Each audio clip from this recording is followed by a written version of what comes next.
Tuhan adalah gembalaku,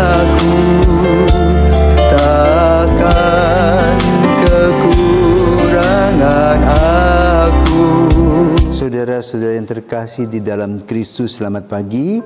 Salam jumpa lagi dalam Sabda Siap Saji, Sabtu 1 Juli 2023, hari biasa pekan ke-12. Marilah kita berdoa. Dalam nama Bapa dan Putra dan Roh Kudus. Amin. Allah Bapa Maha Kuasa, tiada sesuatu yang mustahil bagimu. Engkau memberikan harapan kepada orang yang putus asa. Semoga kami Kau bangkitkan menjadi orang yang riang gembira, karena selalu Kau lindungi dan Kau jaga. Dengan pengantaraan Yesus Kristus Putra-Mu Tuhan kami, yang bersama dengan Dikau dalam persatuan Roh Kudus hidup dan berkuasa Allah sepanjang segala masa. Amin. Tuhan bersamamu dan bersama rohmu. Inilah Injil Yesus Kristus menurut Matius. Dimuliakanlah Tuhan. Matius bab 8 ayat 5 sampai dengan 17. Pada suatu hari Yesus masuk ke kota Kapernaum. Maka datanglah seorang perwira mendapatkan dia dan mohon kepadanya, "Tuhan, hambaku terbaring di rumah karena sakit lumpuh dan ia sangat menderita." Yesus berkata kepadanya, "Aku akan datang menyembuhkannya." Tetapi perwira itu berkata kepadanya, "Tuan, aku tidak layak menerima Tuan di dalam rumahku. Katakan saja sepatah kata, maka hambaku ini akan sembuh. Sebab aku sendiri seorang bawahan, dan di bawahku ada pula prajurit. Jika aku berkata kepada salah seorang prajurit pergi, maka ia pergi. Dan kepada seorang lagi datang, maka ia datang. Ataupun kepada hambaku, kerjakanlah ini, maka ia akan mengerjakannya." Mendengar hal itu Yesus heran dan berkata kepada mereka yang mengikutinya, "Aku berkata kepadamu, sesungguhnya iman sebesar ini tidak pernah aku jumpai pada seorang pun di antara orang Israel. Aku berkata kepadamu, banyak orang akan datang dari timur dan barat, dan akan duduk makan bersama dengan Abraham, Ishak dan Yakub di dalam kerajaan surga. Sedangkan anak-anak kerajaan itu sendiri akan dicampakkan ke dalam kegelapan yang paling gelap. Di sanalah akan terdapat ratap dan kertak gigi." Lalu Yesus berkata kepada perwira itu, "Pulanglah, dan jadilah kepadamu seperti apa yang engkau percaya."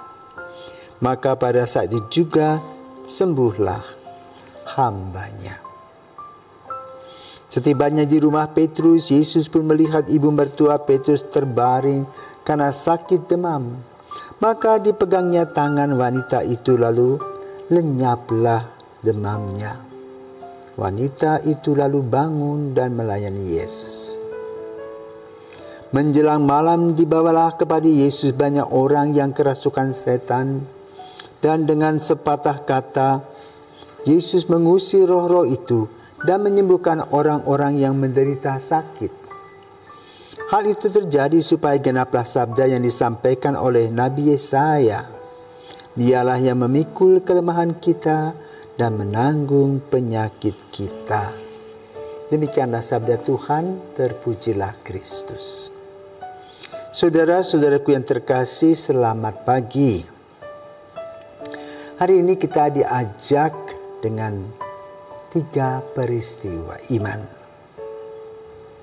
Yang pertama, seorang perwira non-Israel yang datang kepada Yesus mohon kesembuhan karyawannya atau pembantunya. Tentu Yesus kagum terhadap sikap majikan ini. Maka dia katakan, Yesus berkata, "Aku akan datang ke rumahmu." Namun Orang ini mempunyai sifat rendah hati. Dia tidak mau merepotkan Yesus, dia katakan apa? Cukup katakan saja sepatah kata, maka hambaku akan sembuh. Lalu dia membuat perbandingan, aku juga seorang bawahan, tapi di bawahku masih ada prajurit, maka ada garis komando, dan itu terjadi. Maka dengan garis komando dan iman inilah pekerjaan dan karya Yesus terjadi. Yesus mengagumi orang ini tentu saja. Bukan orang Israel. Maka dia mengingatkan umat Israel sebagai bangsa yang terpilih tetapi kurang refleksi. Kenapa merasa nyaman dan aman, tidak mau berpikir lebih mendalam. Sementara perwira ini berpikir bagaimana caranya bertemu dengan Yesus. Apa yang harus dikatakannya. Yang paling penting adalah pembantunya sembuh. Dan dia mendapat catatan dan cara. Bertemu dengan Yesus dengan segala kerendahan hati. Mohon supaya Yesus datang, tapi dia juga sungkan dengan Yesus. Maka dia mengatakan, katakan sepatah kata saja. Inilah ungkapan iman perwira non-Israel. Lalu apa yang terjadi? Sembuhlah karyawannya. Karena iman. Kedua, sesudah peristiwa itu Yesus mengunjungi mertua Petrus yang sakit demam, lalu dipegangnya tangannya dan sembuh. Yang ketiga, banyak orang datang berbondong-bondong dari mulut ke mulut sebagai iklan. Dan orang-orang kerasukan setan sembuh kembali, yang punya penyakit pun sembuh. Luar biasa Yesus, seorang dokter rohani yang hebat. Maka saudara terkasih, kita adalah orang-orang yang punya luka hati, luka batin, punya penyakit. Maka kita perlu datang kepada Yesus, sang dokter. Saya juga mengalami kesembuhan dari kanker prostat. Dan sekarang ini sudah 13 tahun yang lalu disembuhkan. Semoga pengalaman-pengalaman yang diuraikan oleh Injil maupun juga yang disampaikan pada pagi hari ini membuat kita lebih terbuka kepada Yesus. Bisa berbincang-bincang dengan Yesus sebagai anak dan bapa, sebagai saudara-saudari. Dan melahirkan pengertian karena kita datang dengan segala kerendahan dan ketulusan hati. Pasti Tuhan memberikan jalan keluar. Kadang kita mengatakan, aku bingung, aku tidak bisa tahu apa yang harus aku lakukan. Sekarang rumusan itu disampaikan melalui Injil pada hari ini, melalui pengalaman seorang perwira yang rendah hati, yang peduli kepada bawahan.